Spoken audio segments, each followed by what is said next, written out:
With Fallout, you have a world, you have all of the beautiful designs for the franchise itself, and we wanted to try to capture that scope to bring some of these incredible worlds to the screen. For me, as a fan, I just make the show that I want to see myself.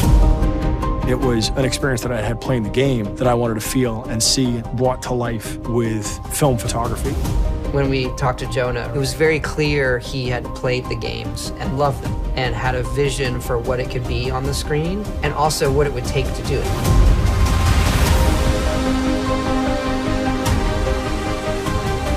He's one of the great pioneers of taking adaptations seriously and elevating the material. So it always felt like we were in great hands, that if we were going to get pushed in a direction, it would be the right one.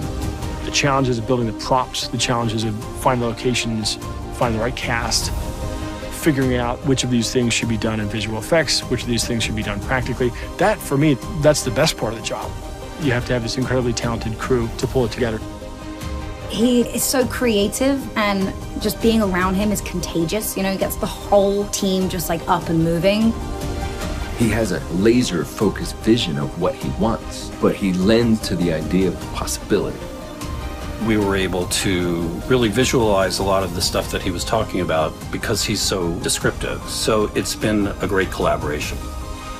Adam's in the partial suit for the first time, and Jonah just looks at Carrie and I and goes, "Can we beat the shit out of this thing?" We're like, "Yeah, it's the prototype. Do what you got to do. This is where we learn everything we need to learn." So he looks at Adam and goes, "Throw yourself on the floor." And it's like, we just looked at each other like, oh no. Sure enough, I mean, there's just parts flying off. And it was the funniest thing. I was like, if this is what this is going to be like, then we need to try and anticipate everything we can, because Jonah was going to just think of things on the fly. He likes location work, he likes what it brings, and so we pick locations that either were expansive or could be made expansive digitally.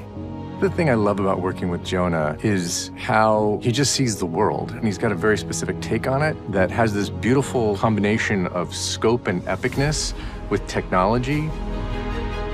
He doesn't get into technology for technology's sake. It should be invisible to the audience, so that no one should ever know that we did what we did in order to show them what they saw. I just love how he's able to describe things about the story or the characters and really goes into depth about what he's looking for. That makes my job so much easier to try to turn that into musical notes. He's so grounded and he's so invested in every moment, and he enjoys it, and he doesn't want to let any detail slip. He cares so much about the art of it. He's just an amazing leader. When you're working hard with people who you respect and whose company you enjoy, you see that in the finished product.